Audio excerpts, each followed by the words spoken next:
Hey guys, David here and welcome to Digital Outlook. Now guys, I bet you never thought you'd see me that I actually have hair. Yeah, I got hair. I just kind of love those XRP hats, and because they were a gift actually from one of my subscribers who, by the way, we're working out a store where you guys will be able to actually pick some of those hats and jackets and all that stuff up, and really trying to get that in place as soon as we can. But needless to say, guys, I'm in a different part of Tennessee tonight. It's actually a town, I think it's called Collierville or something like that. I'm not exactly certain, but I think it's something like that.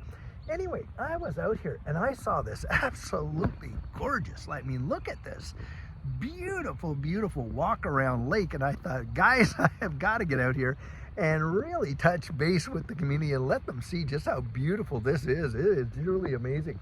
Now guys, some news has come out today, and it's big for XRP and of course this whole digital asset space.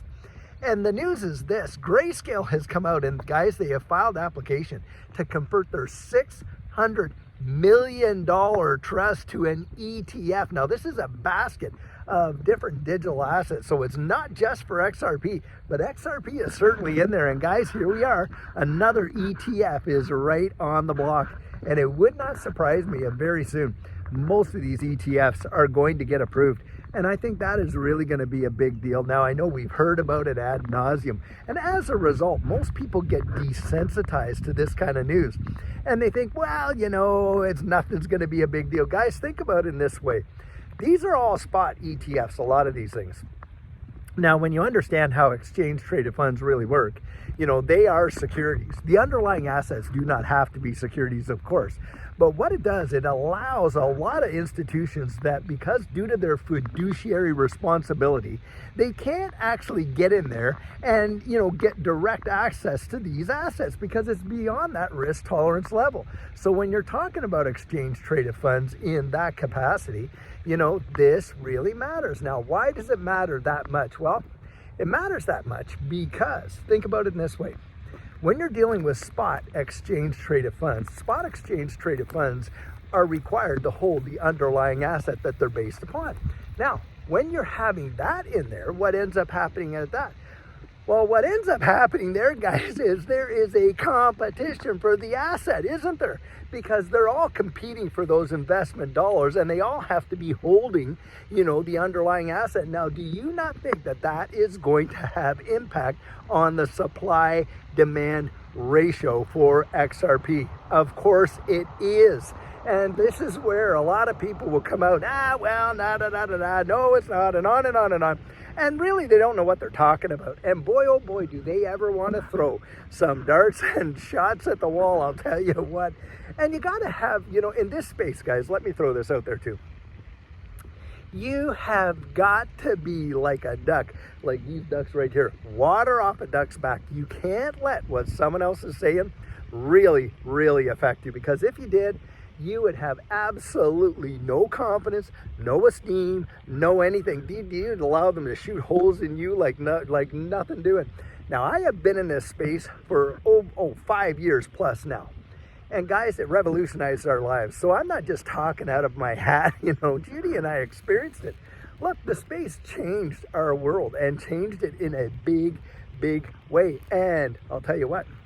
You get people on there and they say, well, you know, you don't really know anything, and on and on and on. Well, I'll tell you what, we knew enough to get into this space, so much so that it revolutionized our lives, caused us to absolutely be able to retire and, you know, live the life that we want to live and, you know, be in these positions that we're in, I'll tell you what, in a big way. So we knew enough about that. And since then, guys, look, we have done everything we can to get out there and encourage folks, you know, to actually go back, peel back that onion for themselves, do their own research, build up a reservoir of their own conviction by answering those questions. So you know what they can do?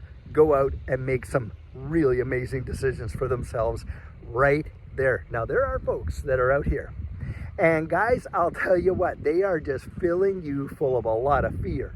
They don't have any conviction on it whatsoever of what they're even saying, because I'll throw it out there like I did the other day. And I'll say, listen, you really believe XRP is going absolutely nowhere. It's going to be down there. It's not going to have any impacts whatsoever, even though all these massive financial institutions, Grayscale, Franklin Templeton, on and on and on, 21 shares and 17 plus other institutions going out there and think if they thought there was no market for XRP, do you think they'd be filing these XRP ETFs, exchange traded funds, that they're going to sell to their clients and compete to hold on to those XRP spot positions? Well, of course not. You know, they believe there's a market for it. But if you listen to these fuzzers and they really believe that, throw it back in their face and say, okay, fine. Tell you what, short it. Short it. Go out there and you lay down your shorts and you let the whole community see it, know it, so that we can all track it, and let's just see where it goes. They won't do it, guys. They won't do it. Why? Because it's all a bunch of hooey. They really do not believe what they're saying. They just want to be contrary. Now, I actually know people. Judy has some friends. They literally have come out and told her, look, I just get onto some of those channels and I'll just spout off all this kind of stuff so I can raise some big controversy. You have to ask, okay, what's in a person's mind that's kind of how they want to interact with the world. But guys, that's why you don't listen to the noise. Let them say their noise. Let them squawk. Let them say whatever they want. But for us, I'll tell you what, we have taken the time to truly understand what we hold, know where we're going and why we're going there, and getting out here and sharing it with you. Now, I point this out. I pointed it out the other day. Guys, we don't have one sponsor on this channel and have not since we actually started it in June of 2022.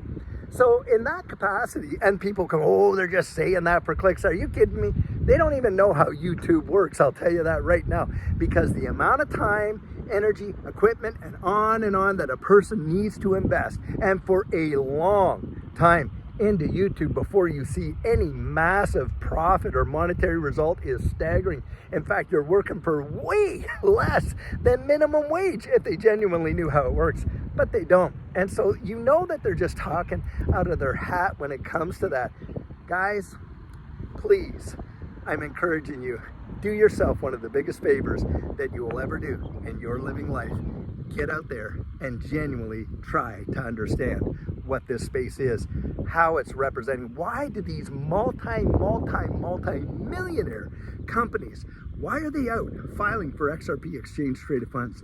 Why is it, guys, that you see whales gobbling it up into tens of millions, if not hundreds of millions of dollars worth of XRP? Do you think that's because they think it's going nowhere, that it's going to go south, that they're going to get buried in that and it's going to be the worst investment of their lives? No, guys, that is not why they're doing it. They are doing it because they're looking down the road and they can see these connections. Now, ask yourself and try to go and answer this question. Has there been any other startup that you possibly can name that has had the connections like what Ripple has had with the International Monetary Fund, Bank of International Settlements, government departments? I mean, you got Rosie Rios, who was a Treasury Secretary for the United States on their board. Robbie Mitchnick, who is the head of BlackRock's digital asset, division, worked for Ripple. I mean, you cannot make this stuff up. And so when you actually dig the information up and you start seeing this for yourself, it is amazing just how much clarity you get. But most people, they don't do that. They don't take the time nor the effort or the energy to really educate themselves with respect to that, and they miss out. And how? Not going to let that happen to Judy and I don't want it happening to you guys. That's why I get out there. That's why we do what we do. We're excited about it. We love coming out and doing it. And you are, I'll tell you what, right now, the best community in all of crypto. I really do love you guys. And it's just an amazing, amazing time when we get to sit down and talk with some absolutely fantastic people today. And one of them is a guy named Wayne in coaching. And I'll tell you, Wayne said something to me that I thought was amazing. And it was all about, the how, his price has, he's seen such appreciation in his assets. And he gave this kind of, perspective. And what he was saying is, if he had taken all that he had and he had invested it into regular stocks, and let's say he got 10% a year, and it takes every 7 years, that doubles with the law of doubling and all that every 7 years and stuff like that. He figured out that to see the profits that he has seen in XRP would take him 105 years to see that. That's right. And I thought, wow, this guy is really thinking this through, because he took all the traditional metrics and stuff like that, put it all out there together. And I thought, wow, this is really wild. And so I told him, hey, look, when I do my show tonight, I'm going to throw that out there, because that is a massively fantastic perspective in my estimation. Guys, I'm so excited about this space. I'm so excited about what's coming next, because I think it's going to be stupendous. And guys, I'm not going to let my heart get all discouraged, because I'm seeing all this little stuff going on in the background, not seeing the level of appreciation and the time frames that we want or anything like that. I'm looking down the road. Guys, look down the road. Look down the road. And I'll tell you what, until tomorrow, when we are going to have another absolutely fantastic coffee chat, guys, have an amazing one and take care.